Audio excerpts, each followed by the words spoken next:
السلام علیکم اکای داملا در یک کسیتا 3 سوال به ابو حنیفه دادند از جانب یک دانشمند رومی. دو تای او دوی آن بود که یک تایش در دست نبود.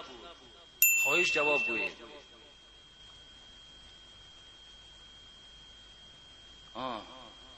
3 سوال به ابو حنیفه دادند دانشمند رومیه. دو تای او در دیسک بوده است و یک تاش نبوده است. با همو برادرایی که زاپس میکنن بسیار شکایت ها میشود که زاپس ها خوب نیست. کسی که مسئول است، من همین زاپس کنار را دادرای عزیز باور کنین شناسم، من تا سلام علیک هستم نه خیش من نه تبارم. ولی بسیار جهاد فیراد میکنن که تو گویا که از حساب همین زاپس ها پول میگیری. قسم به نام پروردگار یک درم از همینا به ما فایده نیست. ولی من فایده اینه نه، من همین را در پهن کردنش جانب دارم که دیگرها گوش کنن سبب هدایت شود.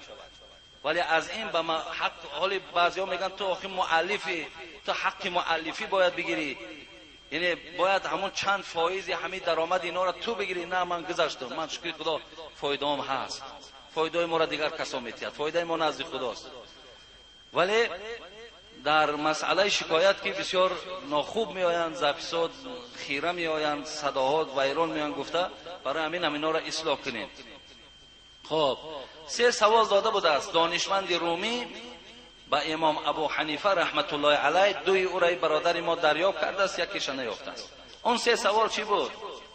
یکم، این دانشمند رومی که بسیار انسان متکبر بود، برای گویم که امام ابو حنیفه را در پیش شاگردها و خلیفه نشان دهد که یک آدمی بی سواد است. این به سوالهای من جواب گفتن نمیتواند. آمد نزد خلیفه و خلیفه را گفت همین امام ابو حنیفه که امروز آوازه و تمام عراق فرا گرفته است، میخوام با تمام شاگرداش اینجا حاضرش کن. 3 سوالش میتیم، از همین 3 سوالی من یکی را جواب گفتن نمیتواند.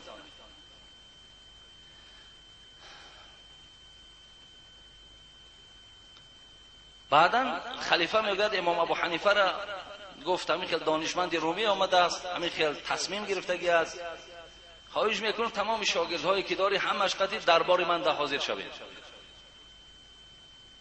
بعدا وقتی که آمدن این دانشمند رومی همین منبری که من نشستم هم تا بالا در نشست و امام ابو حنیفه از پایان گفت سوالها تا پیشنهاد کن. چی سوال داری؟ گفت یکم، اینا را من یک بار گفته بودم، خیلی برادر با خواهش کرده است. یکم، پیش از خدا کسی بود یا نبود؟ دویم، همین روی خدا کدام طرف است؟ سیوم، الحال خدا چیکار کرده ایستاده است؟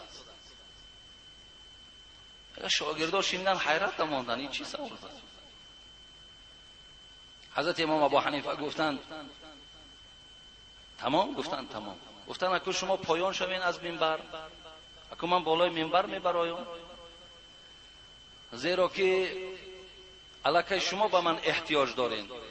سوالها تا گوش کردم، تو اکنون پایان بیا، اکنون من از بالا با شما صحبت دارم. خیلی پایان آمد، برآمد منبر دو گفت حساب کن. گفت تا 10 حساب کن. 1 2 3 4 5 6 7 8 9 10. خب گفت اکو با پایان بیا. هی گفت 10 9 8 7 6 5 4 3 2 1. باز پایان بیا. گفت آخه چیزی نیست. گفت وقتی که پیش عدد که خودش یک گویم مجازی است و لفظی است، پیش از یک چیزی وجود نداشته باشد، پس پیش از خدا هم چیزی وجود نداشت. چیزی وجود نداشت گفت پیش از خدا. دویم گفت حیرت دمان دانشمند رومی هم فکر میکنن که البته ملا بی سواد است، ولی بسیار آدم‌ها خیالشون که ملا بی سوادند. بعدن گفت روی خدا کدام طرف است؟ حضرت امام ابو حنیفه میگه بعد شاگرداش گفت که یک شمع در تینگو شمع در دادن. بعد به طرف همین دانشمند رومی گفت کنی نگاه کن که همین روی شمع کدام طرف است، همین روشنایی که دارد کدام طرف نگاه دارد؟ دانشمندی گفت به همه طرف این روشنایی روانه است نگاه دارد. گفت پس خدا هم به همه طرف نگاه دارد. بعد از آن گفت خدا چیکار کرده ایستاده است؟ گفت الحال تو گفت در بالای منبر بودی، کار خدا این که تو را پایان آورد و کار خدا این که الحال مرا بالای منبر آورد و تو را خوار کرد و مرا عزت داد. ما را عزت داد و تو را خوار کرد. گفت اینا کار خدا. گفت خدا اینمی تکرار کرد. گفت میگه دانشمندی رو خانش نه گفتن راست میگه. گفت هم تا شرمنده روش تو سرخه از مسجد برای از نزد خلیفه برآمد رفت. این بدون سه سوالی که نسبت امام ابو حنیفه دادن. خب دوم، شوهر 15 سال زندانی شود یا در بدن شوهر زخم‌های هست که زن در حالت همخوابه شدن ناراحت می شود، اینجا زن طلاق می شود یا نه؟ یعنی زنی هست که شوهرش 15 سال ترمش میکنن، 20 سال ترمش میکنن، 25 سال ترمش میکنن، یعنی زندانیش میکنن، یا بدنش پر از زخم‌های هست که زن با او خواب کردن نمیتواند، اینجا زن طلاق نمیشود. برادر عزیز، زن طلاق نمیشود. اگر همون مرد از داخل زندان طلاق کند یا همین مرد بیمار خودش از پیش خود زن طلاق کند، طلاق میشود و الا زن طلاق نمیشود. سیوم، دختری که شوهر کرد، شوهرش نامرد برآمد، 1 ماه زندگی کردند، طلاقش داد، آیا عده میپاید یا نه؟ شما میدونید برادر عزیز، وقتی که زن سر داده دختری جوان باشد عدهش 3 حیض است، تو همون 3 حیض نبیند نکاح کردنش نادرست است. ولی بعضی جهاد میگه زن سر داد دیگری کس نکاح کرد گریب بردش، اون نکاح نیست، عده باید بپایند.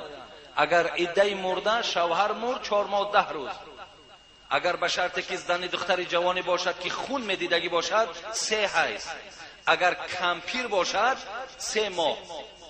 بعد شوهر سر دادن عده هاشان همین عدد قطعی است، همین رنگ قطعی است، بعد شوهر کردن میتونند. و این خاطر اگر به شرطی که اینجا یک دختر شوهر کردی شوهرش نامرد برآمد، مقصد همخوابه شدن نمیتونه بازن، 1 ماه 1 جایه بودن، ولی این اگر چنده که همون خلوت صحیحه میگن، یعنی 10 دقیقه اگر مرد حتی اخته کردگی هم که باشد یا بیماری باشد که همخوابه شدن نمیتواند، 10 دقیقه اگر با همون دختری را که در نکاح در آورد، شریعت حکمش همین است که تو که با این مرد در خلوتی 10 دقیقه 1 جایه بودی باید 3 حیض بپاید، 3 حیض پایده بعد شوهر میکنه. و اگر دختری را که نکاح کرد ولی تا حال به خانه شون نآورده که طلاق داد، این خیلی واقعا بسیار شدگی، انا این خیلی دختر عده نداره، وقتی که او را به خانه نآورده است، مثلا فقط نکاح کردن در مردم ما مقصد روز چهارشنبه نکاح میکنیم، ولی روز شنبه توی جنا کرده که روز پنجشنبه طلاقش داد، این زن چی؟ عده نداره. خب چهارم، به ما سوال دادن که قورباغه آبی از قورباغه خاکی چی فرق داره و در آب اگر بمیرد طهارت جایز است یا نه؟ خیلی بچه ها در کار بوده. قورباغه آبی از قورباغه خاکی فرقش در همین است که برادرای عزیز و گرامی، قورباغه آبی در پنجه‌اش پرده داره ولی قورباغه خاکی در پنجه‌اش پرده نداره. اینا کتابا میگیرن، یعنی ببینید شما هم وقت قورباغه آبی را که پنجه‌اشون در پرده در بینای پنجه‌اش، این پنجه‌اش به این پنجه‌اش با پرده پیوند شدگی است، ولی قورباغه‌ای که خاکی در خانه داریم اینا پنجه‌اشون پرده نداره، همین فرق دارن، دیگر فرقی نداره. اگر به شرطی که در آب زنه، اینا در درون شیر زنه، در درون روغن زنه، شربت زنه، آب زنه، آب و شیر نجس نمیکنه، یعنی به او آب طهارت کردن درست، شیر خوردن ممکن، روغن خوردن ممکن، شربت خوردن ممکن. دورای شوروی ده برای همین لیمانات تیار کردن در آن حوض قربقه سر میدادن. هم که خوردگی اینکه نمیجا آدمای دورای سیوز هم قلیماناتای میخوردن، هم در آنش برای قربقه بود. اینا پرسین همون بچه‌ای که لیمانات تیار میکردن، پرسین همون حوضا قربقه داشت. برای همین قربقه در داخل آب بودن آب نجس نمیکنه. خب پنجم 6 سوال بوده این. خب پنجم، اگر در قیام یا قعود یا سجده خوابت برد طهارت میشکند یا نه؟ یعنی در حالت راستا بودین شما که خوابتان برد، یا در حالت رکوع بودین که خوابتان برد، یا در حالت نشستن یا در حالت سجده، در اینجا طهارت نمیشکند. طهارت نمی. حتی میگن مسئله ده که در حالت همین نشستن اتحیات میخوندی که خوابت برد، حتی خوابه که هم تا جنبیده است، همین هم میگه طهارت نمیشکنه. اگر در زمین زن و چشمش در شده هم شود طهارتش نمیشکنه. لیکن اگر در زمین غلط هم حالت اتحیات خواندن و بعد مدت بیدار شود، اینجا بعد طهارت میشکنه. ولی در این حالت انا زن در حالت سجده خوابش بره طهارتش میشکنه، ولی از مرد نمیشکنه. ششم، میگویند که 3 نمود خنده است، 2 تای اون نماز را فاسد میکند و 1 تاش نماز را فاسد نمیکند. بگوید که اون کدام است؟ خب 3 نمود خنده: قهقه، ضحک، تبسم. وقتی که اگر قهقه زدین، همین خیل خنده کردین که هم خودتون شنیدین هم پهلواتون شنید، اینجا هم نمازت فاسد هم طهارت شکست. اینا خنده قهقه میگن. خنده ضحک. خنده ضحک چی است؟ خنده ای که نفس خودت میشنود ولی پهلوت نمیشنود، اینجا در نماز فاسد میشود، طهارت نمیشکند. خنده تبسم. تبسم این که همون دندانات نمایان میشود و خلاص، صدای نیست، اینجا در نه طهارت میشکنه نه نماز فاسد میشود. خب اگر به شرطی که خنده قهقه باشه برای بچه نابالغ، نه طهارت چه میشکنه نه نماز چه فاسد میکنه.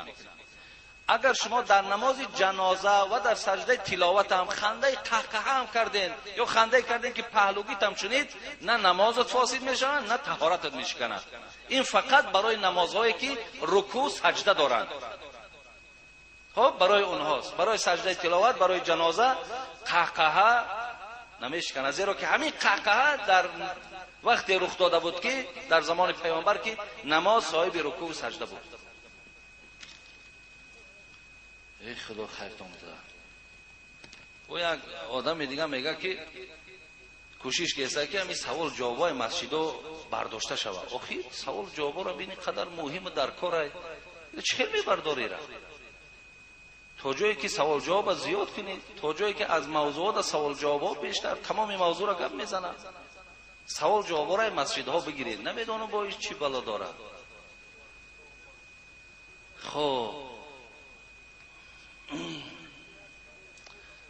السلام علیکم اکای حاجی، من یک خواهر اسلامی شما از شهر دوشنبه. من یک سوال دارم، میخوام همین جمعه پاسخی را گیرم. من شوهرم را به سوی نماز دعوت میکنم، او مرا لط و کوب کرده، به من حقارت‌های قبیح میکند و او مقصد حرامی میکند، عرق مینوشد، کارهای غیر اسلامی میکند. او به من میگوید که گوری من جدا و گوری تو جدا. هنگامی من بیمار بودم او به من میگوید که من این قدر پولهای جمع کردم را برای تو صرف کرده، تو صحت برای تو صرف کرده و تو صحت نشدی. این شوهر من 55 ساله و سوی من میگوید که من میروم زن دیگر میگیرم. من 6 فرزند دارم. او بر قصد من رفته و زنی را گرفت. تا حال مدت 4 ماه است که یک جا زندگی میکنند. فرزندانم نمیخواهند که روی این خیل پدر بدرفتار و بدکردار رو ببینند. اکای داملا، آیا نکاح من و شوهرم بریده شده است یا نه؟ شما گفتید که زناکار ایمان ندارد، نکاح وی درست نیست. آیا او میتواند زندگیش را با من دوام دهد؟ او پشیمان شده است از این کاری کرده است. شما چیزی گویید که من گپ شما را گوش میکنم. با من مصلحت دید که زندگیم ویران نشود. در حق من دعا کنید که من از بیماری صحت شوم، خدا عمر شما را 100 ساله گرداند. اکوی خواهر ما جمله بعدینش و پیشینش رو با موافقت نمیکنه. مثلا خب شما گفتید که آدمی زیناکار ایمان نداره، نکاح درست نیست، با داخل میگه که یک داملا کاری کنه که زندگی ما خوب شود. خدا نگه داره. ما هم هر یک حرف تحقیق میکنیم، دا میسنجیم که چی میگه، اول دا چی میگه، آخر دا چی میگه. برای همین خواهر عزیز، زندگی شما ویران نیست، زندگی شما درسته.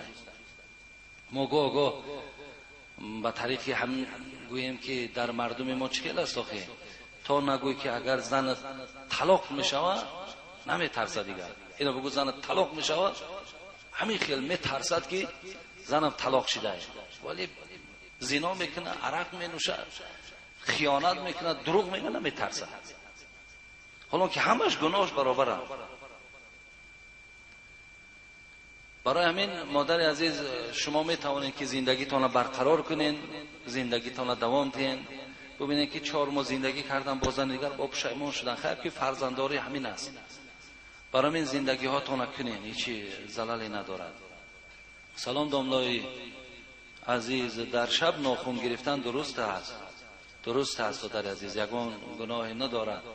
فقط در روزهای جمعه خوبش همین آمده است که مستحب همینه که در روز جمعه ما مثال ناخن بگیریم، در همین روز جمعه غسل کنیم به خاطر روز جمعه. درست است، یگان راهبران ناخن گرفتن هم گفته است درست است. نه درست نیست، این خلاف سنت میشه. ما در یک جا ایستاده در یک مجلس خواه دستامون خواه پامون ناخنا را میگیریم و اینها را موافق ثواب زیر خاک کردن ما خوب است. بهترش همین است در عزیز. السلام علیکم بابای حاجی، مرا پدرم از خانه پیش کردند در نبودن مادرم. من گفتم که پدر مرا با کدام گناه هم پیش کرده نمیگوید. من گفتم پدر نمیخواهی که من در خانه باشم و من دعای بدهید. گفت نه، من به تو دعا نمیدهم. من از خانه برآمده رفتم. من چیکار کنم بابای حاجی؟ التماس پدرها را یک نصیحت میکردید. من انتظار جواب این سوال شما هستم. خداوند شما را نگه دارد. بله، یک انسانی هست که در ناخن فرزند سوخته و بریان است. یک آدمی هست که با فرزند داره و از خانه پیشش میکند. برای همین دادرای عزیز، گاه وقت پدر از غضبانی میشود، عصبانی میشود، ناراحت میشود.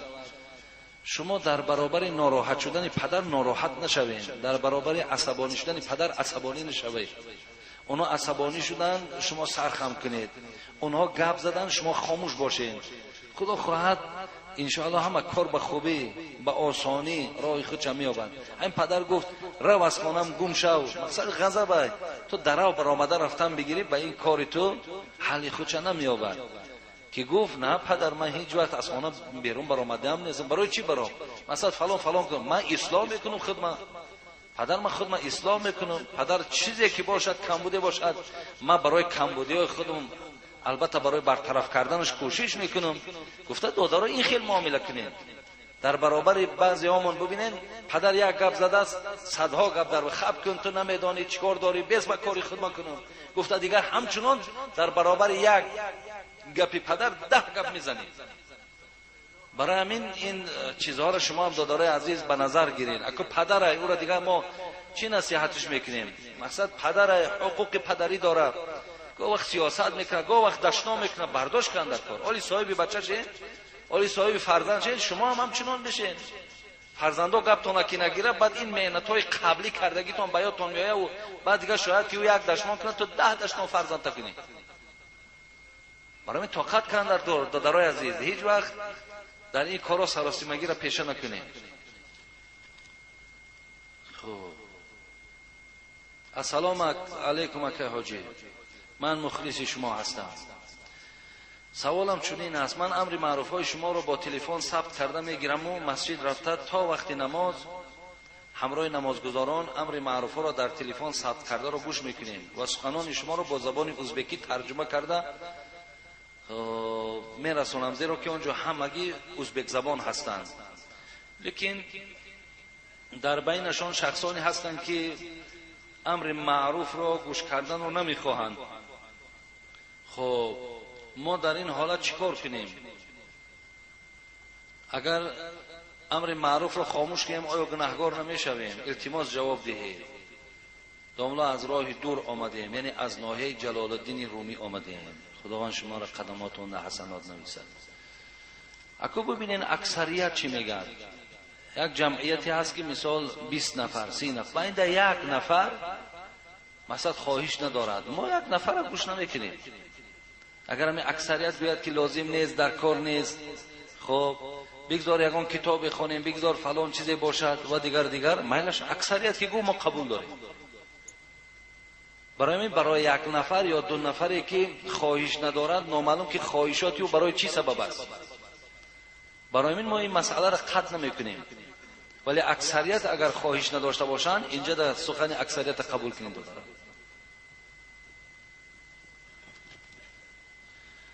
السلام علیکم اکای دوملا. ما یک گروه از ناحیه غرم شهرک نوآباد امروز در این مسجد در امر معروف شما اشتراک داریم.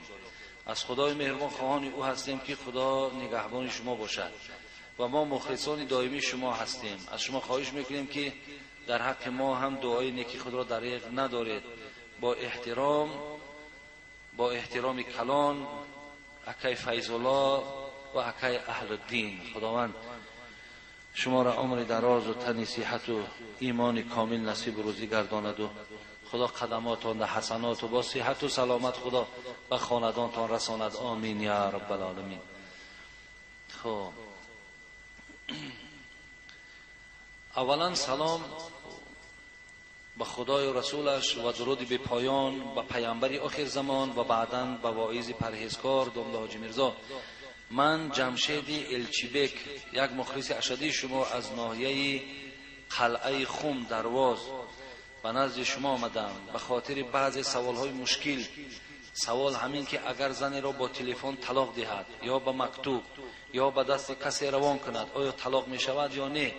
بله طلاق می شود. اگر زن را به تلفن طلاق کنین یا مکتوب نویسین یا به طریق اینترنت یا به طریق کسی را روان میکنین که رو زن مرا گو که مثال 2 طلاق 3 طلاق، در همه این صورت ها زن طلاق می شود.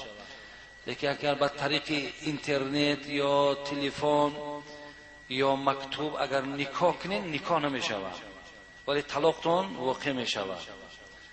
خب دویم زنی که طلاق شوهر ناگرفته باشد طلاق حساب هست یا نه؟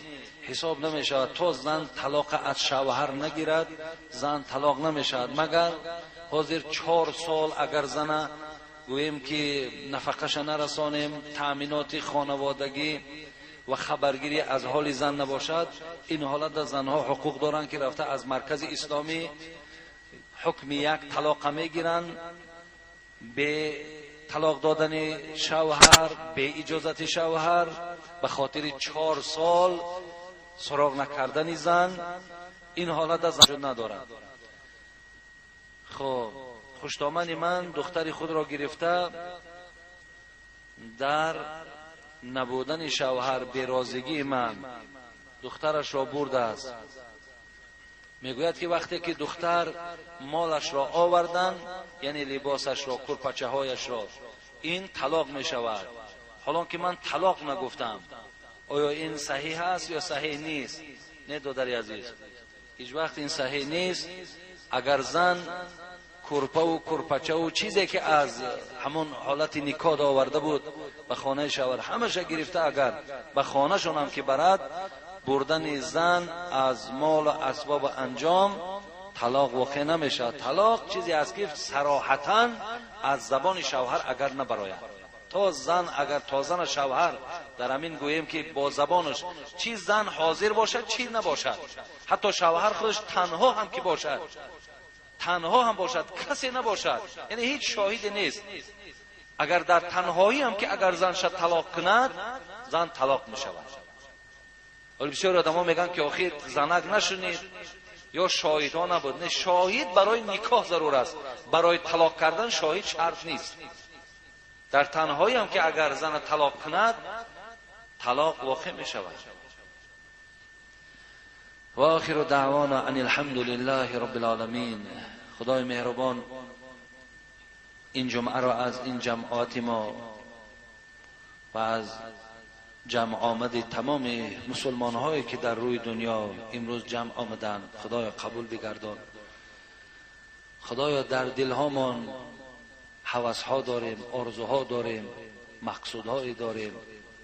خدایا اگر همه اینها برای نیک میبردگی برای ما باشد خدای برآورده بگردان. فرزند طلب ها باشد فرزندای سالم و صالح نصیب روزی بگردان. زن طلب ها باشد خدا زنهای عفیفه و زنهای پاک و زنهای خوب نصیب روزیشون بگردان.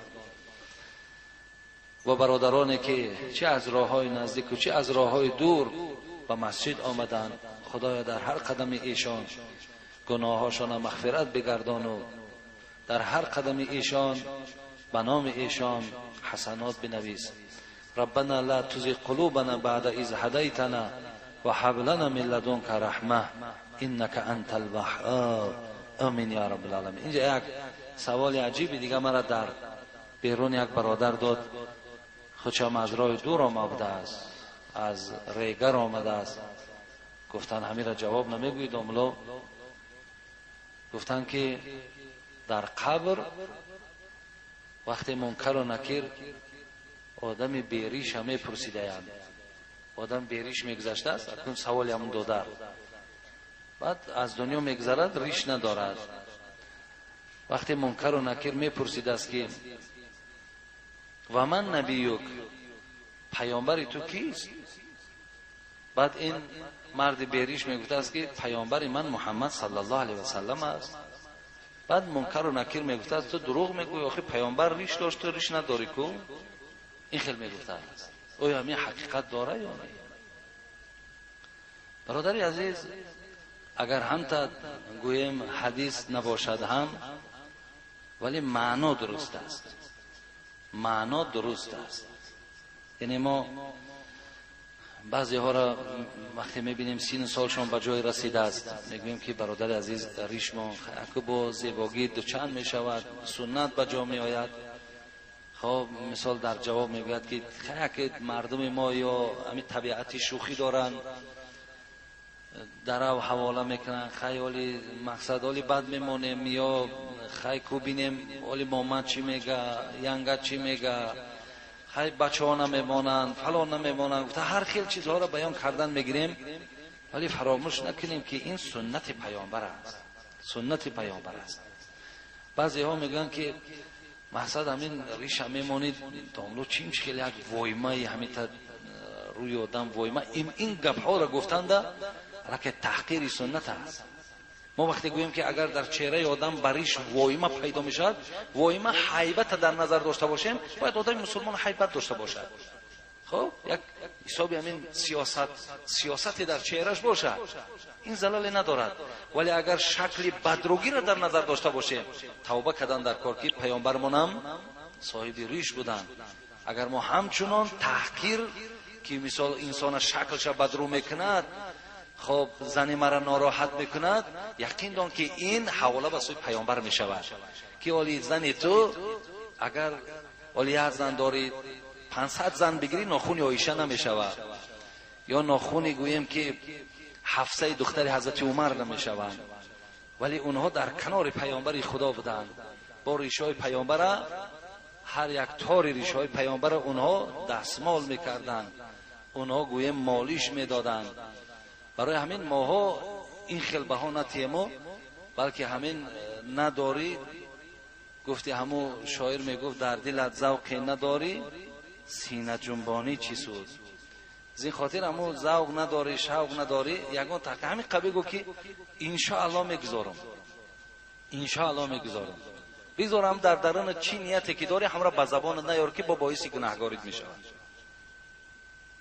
برای همین پدرای عزیز برادرایی که خیلی علاقه سین سالتون به جای رسیده است اگه این گناهش یک طرف عیبم هست هزار خطا اگر همین تا گویم همون پسترین لیز وقتی اگر رنگ رو تا بگیری تازه کنی اگه چی گومبد هزار اگر خطا سکه و صورتی همون سخن حضرت ابوبکر صدیق است که دیگر جوانی را برنگ و آرا و تارا به دست آورده نمیشه. دیگر تمام پیر شد. یک همون ماشینی که بیرونش کراسکای خوب درازی ماشینایی که میآیند کو برای فروش، بیرونشون خوب و درونشون هم خلبوته، دیگر کمی تشیدگی ما و شما. دیگر هزار خود ما رنگ و آرا و تارا هم که دیم، دیگر پیری هم خبردار ما کردگی است. برای همین چهرکاتون در مردکایی که گویم به سن سال، این بچه‌های هستند دانشگاه ها میخوانن، مکتب ها میخوانن، اینا عذر دارن، بگذار اینا در دانشکده هاشون خوانن، بگذار اینا در مکتب هاشون خوانن. سن سال ریشمانیشون که آمد ریش هم میمونه. ولی امروز میبینیم بسیار از کلانترهای ما و شما ریش نداریم. برای همین دادن از این سوال معناش بسیار معنای بلنده. چی بوده است؟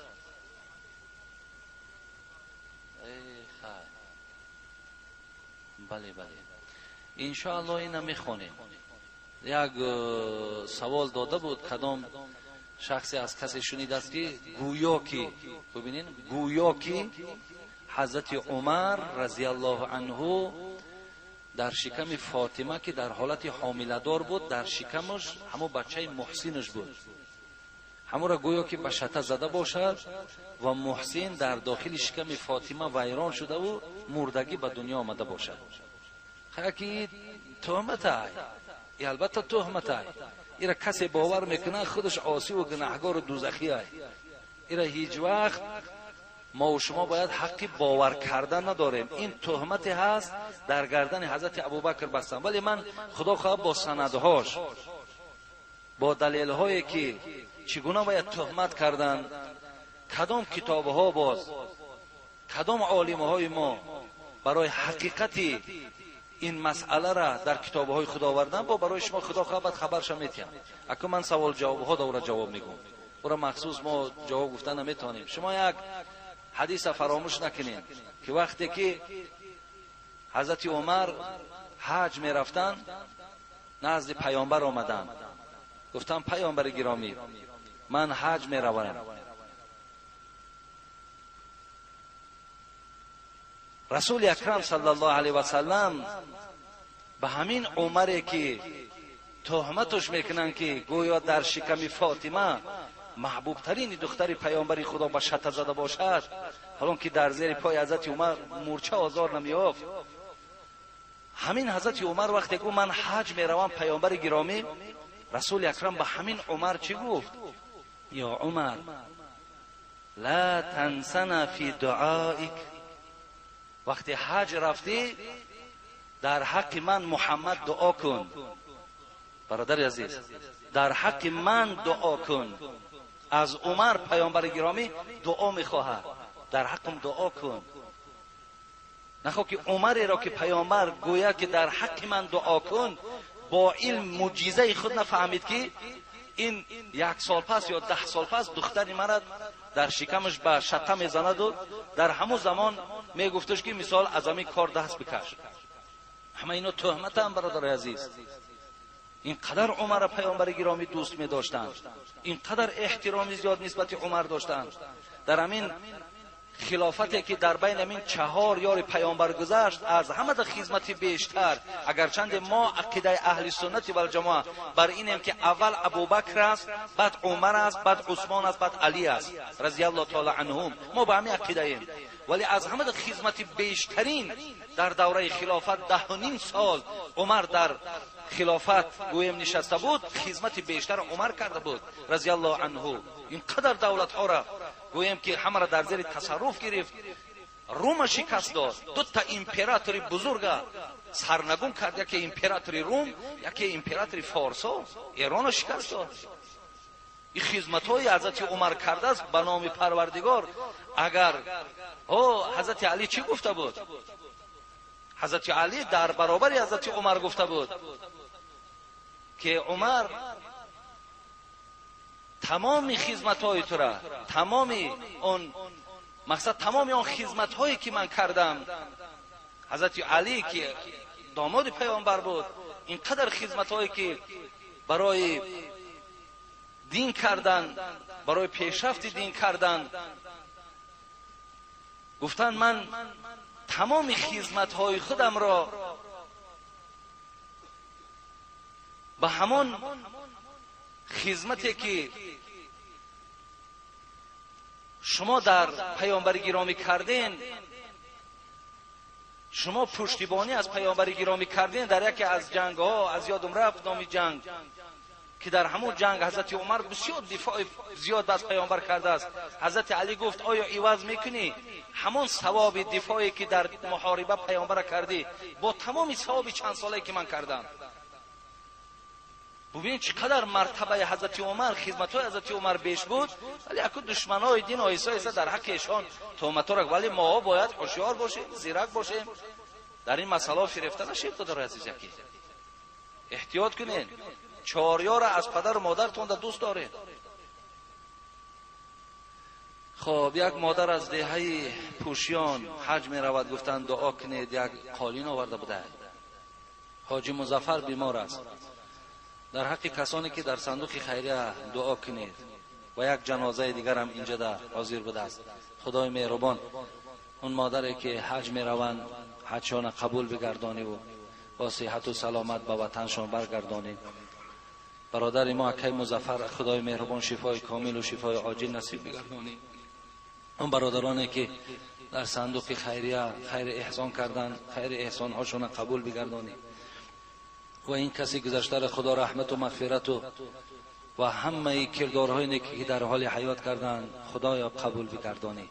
اهدنا الصراط المستقیم صراط الذین انعمت علیهم غیر المغضوب علیهم ولا الضالین آمین. السلام علیکم و رحمت الله و برکاته. خدا خواهد جمعه آینده که موضوع مانده میگذاریم چند جمعه که باشه.